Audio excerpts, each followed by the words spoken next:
I'm in Colonial Williamsburg. I'm outside the governor's palace right now. So I've been invited to be a speaker at the Conference of the American Revolution. My talk's going to be on Thompson's Black Dragoons, which was a cavalry regiment who served out of Charleston in South Carolina.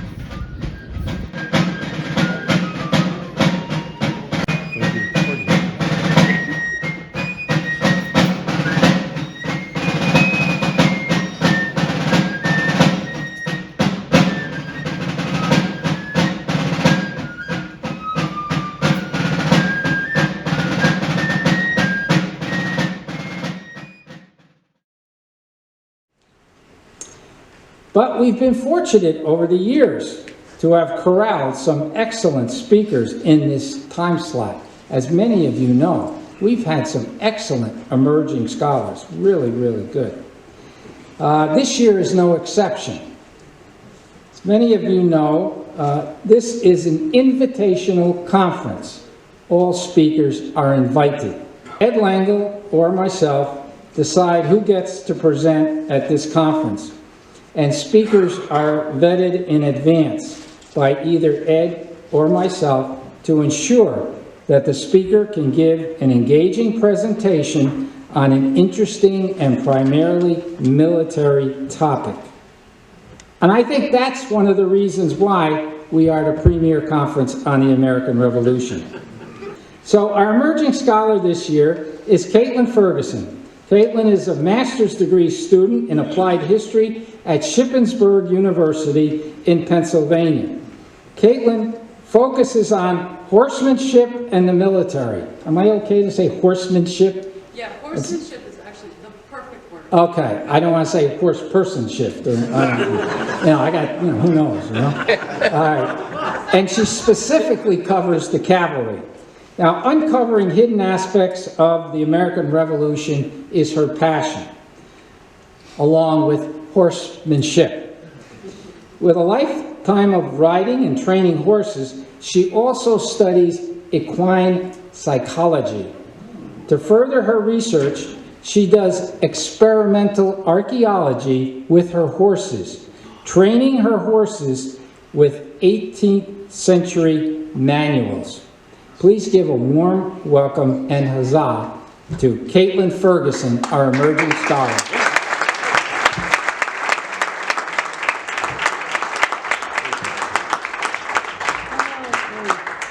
Yes, hello, I sure do. Yeah. Oh, actually, yeah, here it is. So it's very funny. More than one person, and thank you, Bruce, has said, "You're going last, sorry." I'm like, no, I prefer it. And a big reason is all of the speakers, most of them at least, really set the scene for the guys I'm about to talk about. So I'm like, I just got to relax these couple days and learn more history, and now I can introduce this new unit. So yeah, like Bruce said, I'm very much into military history and yes, horsemanship. Because I've been a horseman since I was a kid. I got the calling, I got the bug, as we call it. So when I became a history major, more or less I got pushed into it, but really someone just suggested, why don't you study horses and history? I'm like, yeah, absolutely, that just makes sense. And I uncovered something that's really a niche. Not a lot of people today, back then it was a way of life. Horses were everywhere. You were able to know some basic horse psychology. So now I'm marrying it to a more professional field. And like I said, my favorite thing is I enjoy focusing on military history in particular because there is no greater test of a horse's confidence and a rider's ability than war. As a practicing horseman for over 20 years, I know that horsemanship can be very precarious. So I have immense respect for effective cavalrymen. How did whole groups of horsemen do what I've tried to do in my life with just one horse? It boggles my mind. So I'll be discussing a more obscure cavalry regiment that formed in 1781, toward the very end of the war. So they were Loyalists, so not on our side. But gosh, did they make an impression. Mostly everyone they crossed sabers with either hated them or respected them, which is fair. So they were only really active in the war for about a year, but no one forgot them. Now, And in fact, this is a small point, but maybe, if England had built this unit earlier, they may have, maybe, a slighter chance of winning the war. So I guess for that reason, we should be grateful that they didn't organize them sooner, but side note. Now to start from the beginning, some 13 miles away from this very spot lie the remains of the Yorktown battlefield. The story starts here. So in 1781, October 17th, as the sun rose, little doubt remained in anyone's mind that Charles Cornwallis was surrounded. And a surrender, of course, as we know, of epic proportions took place the next 2 days between George Washington's army and the British. Now, England's Parliament overseas had a rippling response to this, something that might be overshadowed by the awesome battle itself.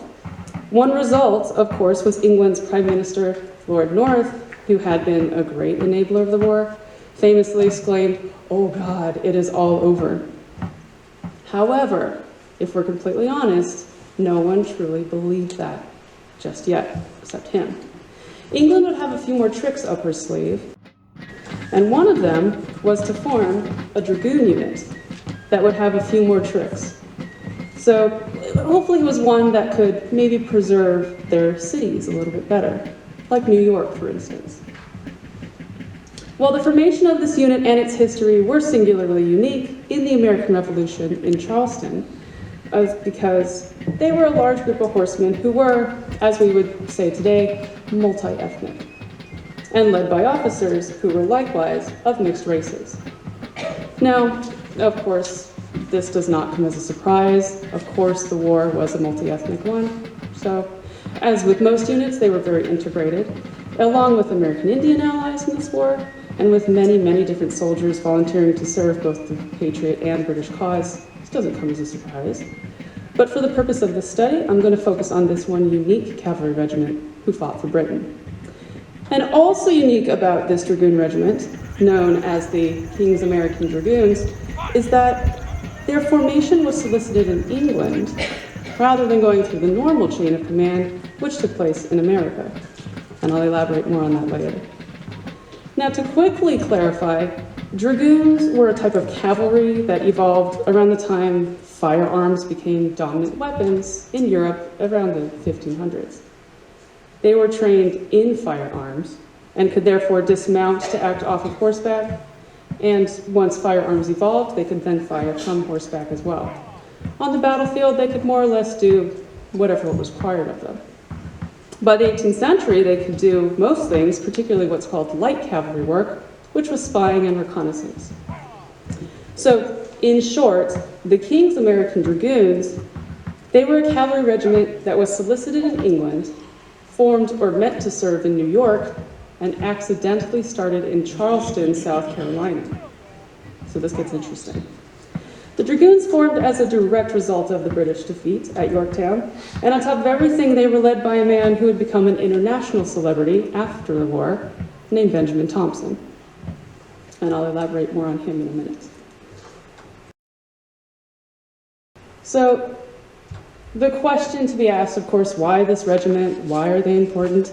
They were only there at the end of the war. Well, the task of this research, which became my master's thesis, is to uncover the history behind this lesser-known British cav unit. The regiment, called a company of horse, it's important because it highlights many aspects of the war, namely its integrated cavalry. Lord North's reaction at the Yorktown defeat, needless to say, raised a few eyebrows in London, and witnesses to his reaction explained that the British Prime Minister opened his arms, exclaiming wildly as he paced up and down the apartment, "Oh God, it is all over." Well, the man who was serving underneath him at this time fared worse. He was a gentleman named Lord George Germain. Germain was head of the Colonial Department in London. He and his colleagues were supposedly directly responsible for knowing the thoughts, feelings, and actions of colonists across the pond. Well, needless to say, after the Yorktown failure, Germain's head was on the chopping block, so to speak. Among other things, Lord North blamed him for the failure, as did most of Parliament. And eventually they called for his dismissal. Well, one of the acts that Lord Germain did just before he left his position was to give rise to this cavalry unit to serve in America. Hence, this was the first provincial cavalry regiment whose creation was issued overseas. Germain did this by granting the commission of leading this unit to a young man who served underneath him, Benjamin Thompson. In fact, this might have been his idea. And this is where it gets interesting. Thompson was a Massachusetts-born man, and therefore an American, but a staunch Loyalist. He had spied for the British while he was in Massachusetts. This was back in 1775. Thompson had used his position as a member of the lower gentry to be fairly close to members of Congress, and he even wrote letters to the British in invisible ink to give off information of the Patriot Army in Cambridge. This was just before General Washington took command. Long story short, Thompson was caught, threatened, and managed to escape to London, where he got a position in the Colonial Office, serving with Germain. Thompson was thought to be a good go-between for the office, as he was both an American and a loyal subject of the king. And he was reported to be quite smart. So he served his time well, and apparently grew quite close to English high society. Well, according to the records, while Thompson was serving Germain, he had his colleagues form this Dragoon regiment for him in New York, while he was still serving overseas in office. Now, Thompson had apparently always wanted a military commission with the British Army, not unlike a young George Washington decades before him. But also not unlike young Washington, this apparently had frustrated Thompson, because it seems Americans were seldom given commissions to be British officers, and were instead treated more like second-class citizens. So, this commission was the parting gift that Germain gave Thompson as he was departing office. Needless to say, he liked the young man.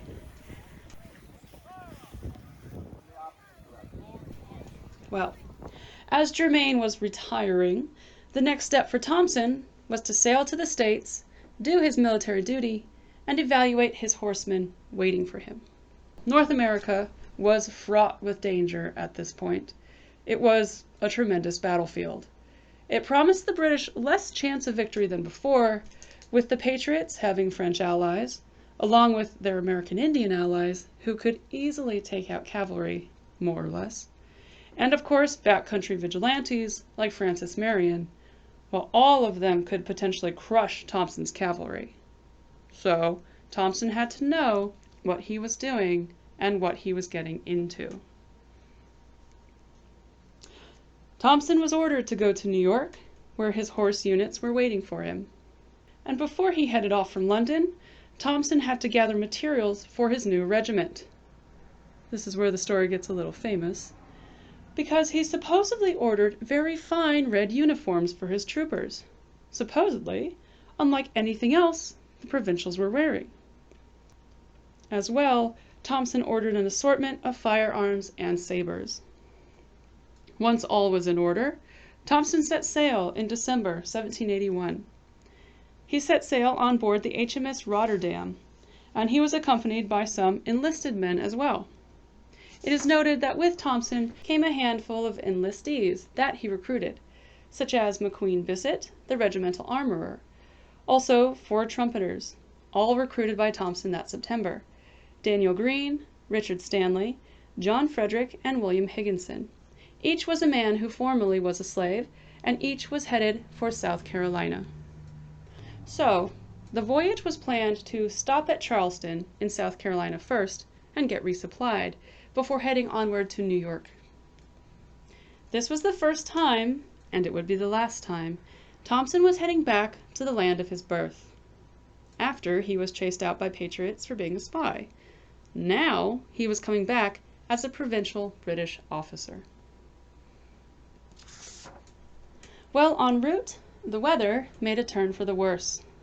As Thompson's vessel was approaching Charleston, contrary winds caused his vessel to shipwreck. Thompson, his goods, and his men were able to get to shore to Charleston, where it's recorded Thompson was then obliged to spend the winter there, at least until the weather improved. Thompson was met by at least 2 British officers in Charleston, one named Alexander Leslie, and Lieutenant Colonel James Moncrief of the Royal Engineers. Leslie was a lieutenant general. He was the man who took Cornwallis's place of command and rank in the army after Yorktown. So Leslie was placed in charge of the Southern campaign, and as he was stationed at Charleston. Now, Lieutenant Colonel Moncrief was a singularly interesting man. He was over a large group of soldiers dubbed the Black Pioneers, who currently served in the city of Charleston. Now, the Black Pioneers were notable soldiers. A pioneer was denoted as a military title.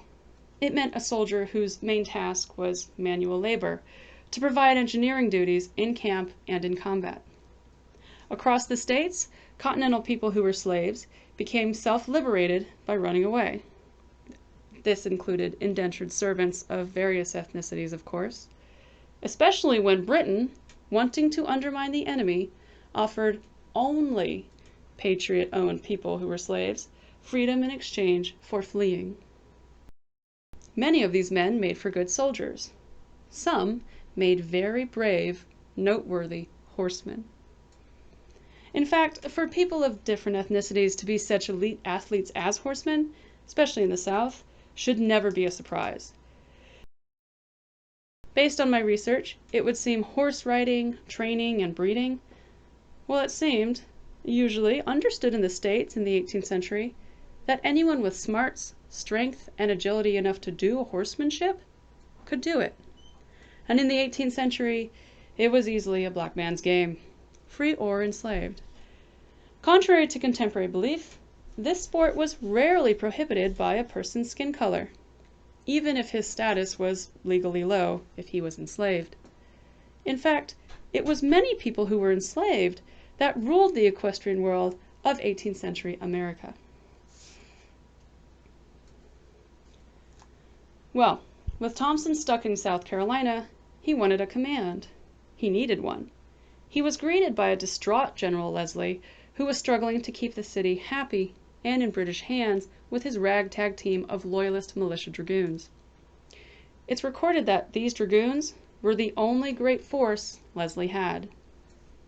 Before Thompson ever even arrived here, this was a racially mixed group of dragoons, and they likely paraded around Charleston on a daily basis, patrolling the land for Patriot threats. Based upon what the men were already capable of, the dragoons and their horses were likely a tremendous reason this city stayed safe in British possession for as long as it did. The dragoons also acted as a policing force, which didn't make them popular, but they stopped deserters and prisoners from leaving the city. Well, Benjamin Thompson was not about to let his commission go to waste, so, after seeing all of this, he approached General Leslie with an offer, which likely went something like this: "General, give me what light cavalry you have, let me train them, and I can turn them around to be better suppliers and protectors of the city." It was a bold move, but this way he could start his dragoon regiment and then move himself on to New York once he should. Leslie, perhaps a bit amused, approved his plan. And so, for 4 weeks after the new year, in 1782, the dragoons trained under Thompson. The entire month of January was used to turn these ragtag militia horsemen into fierce and well-dressed cavalrymen, as much as possible. The unit that Thompson then inherited was a mixed bag. These men were a jumble of Black Pioneers, remnants of the Queen's Rangers, and remnants of the British Legion.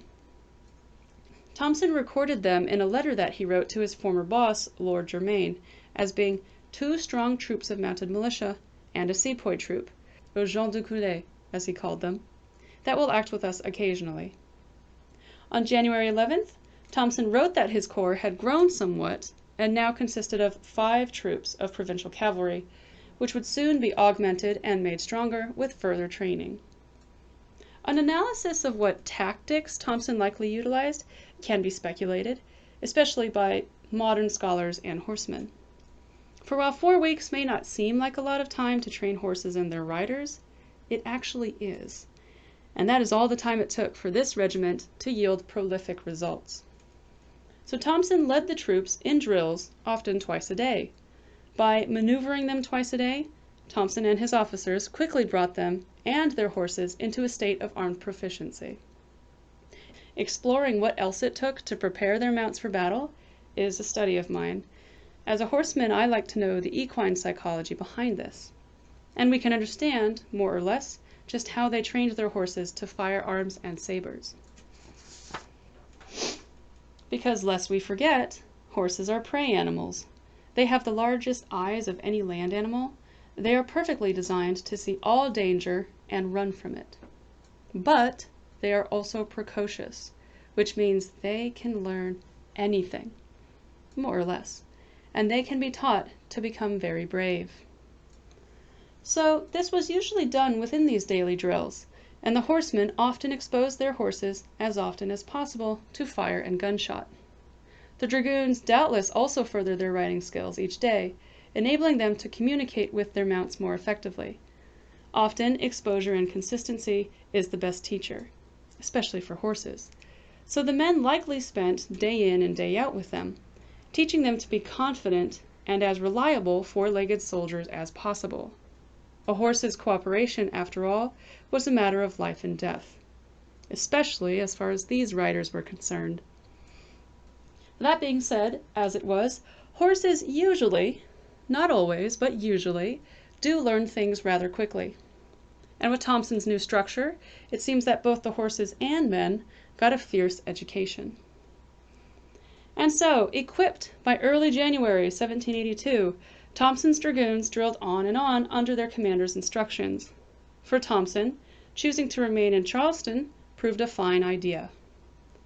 After training his horsemen for some 3 weeks, Thompson felt ready to lead them on their first mission. He wanted to make a foray, and I quote, against rebels in the Carolina countryside. Doing so would further train his dragoons, consistent with military horsemanship.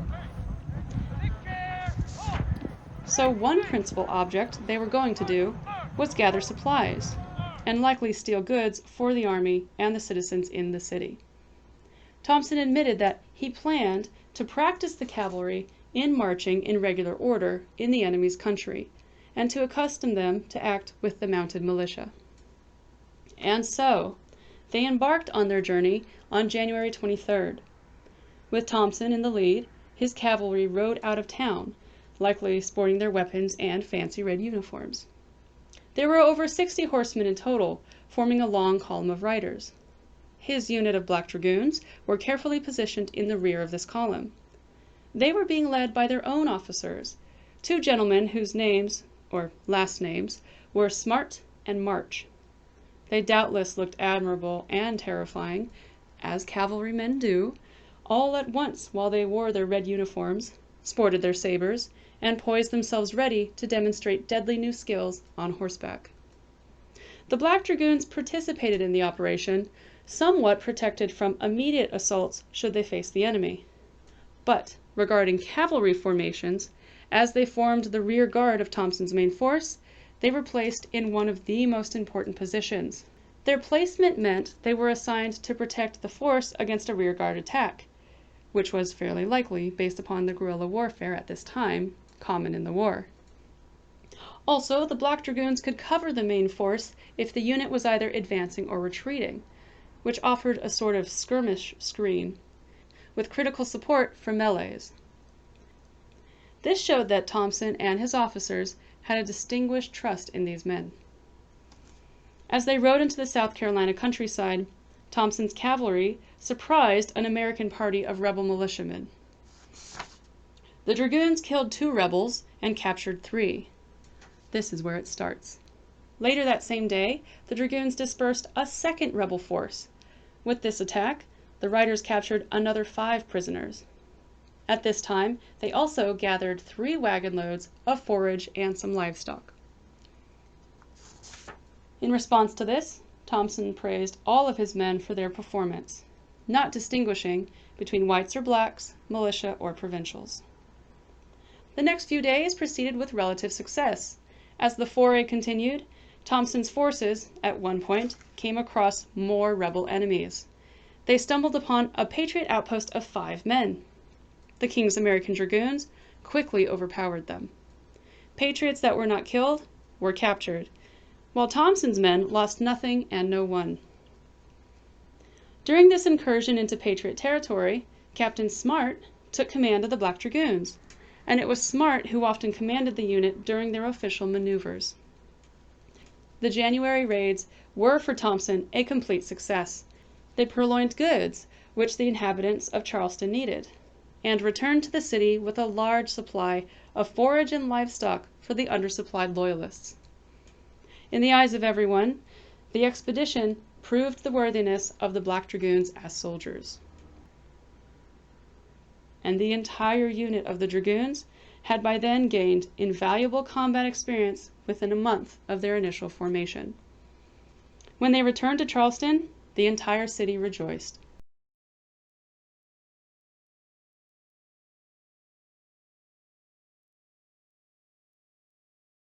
As part of this larger detachment under Thompson, the Black Dragoons often took part in these and other sorties that marked this stage of the conflict in South Carolina.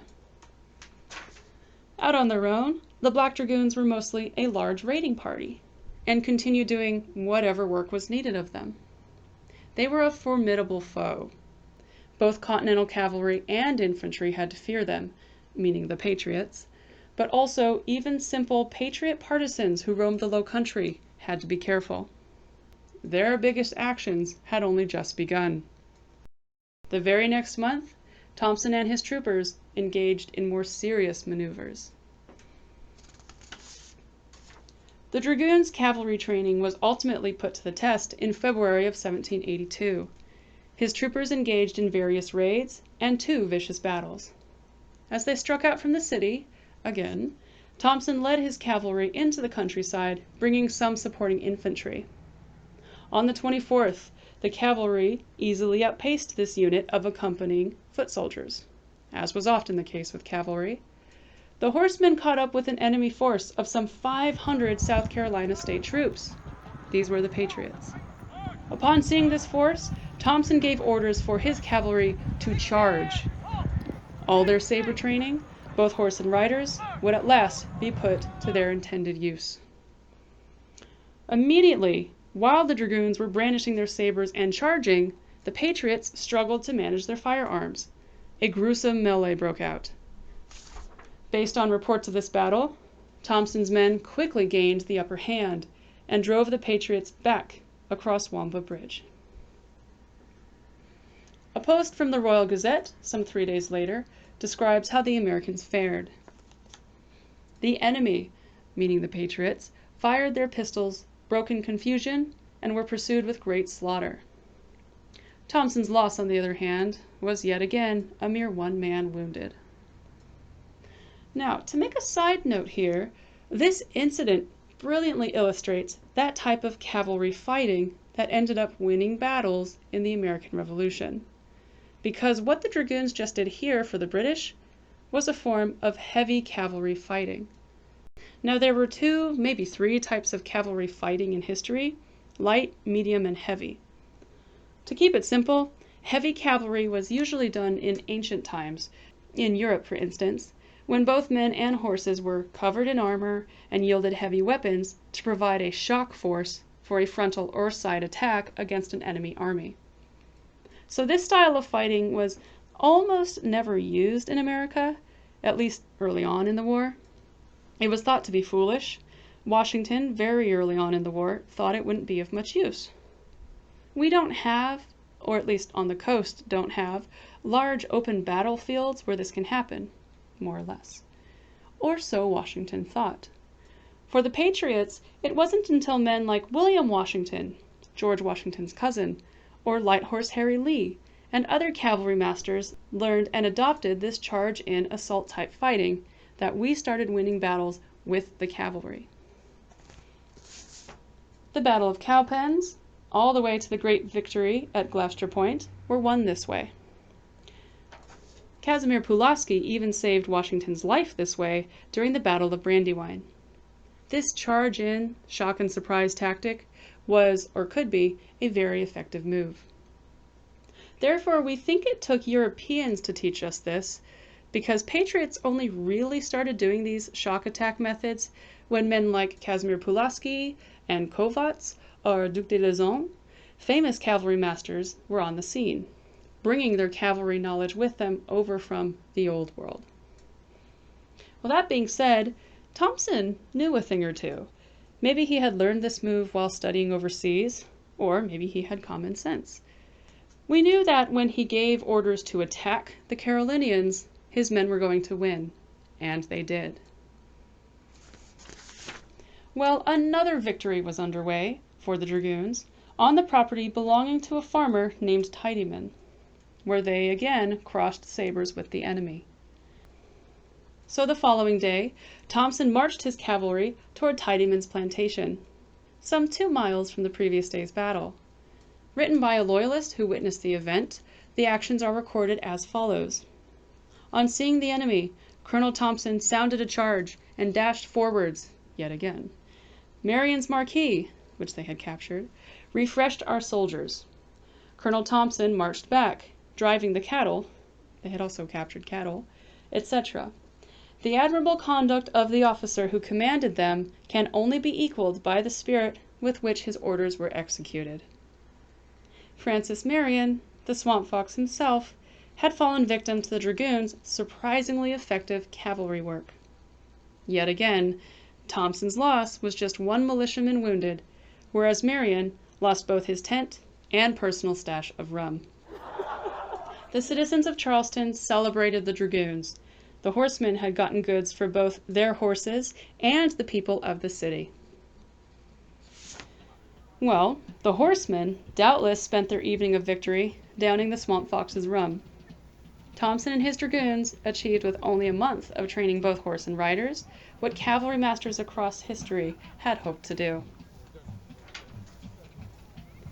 At the end of that month, in February 1782, Thompson finally decided it was time to depart for New York, where he was originally supposed to go. So he left, taking some men with him. He rested easy, knowing that the Dragoons who stayed were well established now to be suppliers for the city of Charleston. It's believed that a majority of the Black Dragoons would stay in the city and undertake many maneuvers throughout the rest of the year. They led several raids into the Patriot Low Country and earned a fearsome reputation. They even earned the attention of another famous Patriot ally, Colonel Thaddeus Kosciuszko. Kosciuszko was a famous Patriot ally from Poland. This strikingly intelligent and somewhat handsome Pole previously traveled across the Atlantic to serve the American Army in 1776. He was both a cavalier and a genius engineer, for which he became famous in our history. By 1782, he was serving as an officer in General Greene's cavalry, or at least in his ranks. According to Dr. Pyketch, author of The Black Dragoons, in his collection of essays, Cavalry of the American Revolution, Kosciuszko had become obsessed with defeating the Black Dragoons, already doing everything in his power to intercept them. The Polish officer attempted to, in his own words, bring them to battle. On November 4th, Kosciuszko's men came across a party consisting of 10 horsemen. These were the Black Dragoons. Kosciuszko and the Dragoons skirmished in a charging brawl. Because remember, they learned how to charge, and charge well, under Thompson. This skirmish relates that 8 of the Black troopers out of 10 were reported to have been killed or wounded in this battle. This was some success for the Patriots.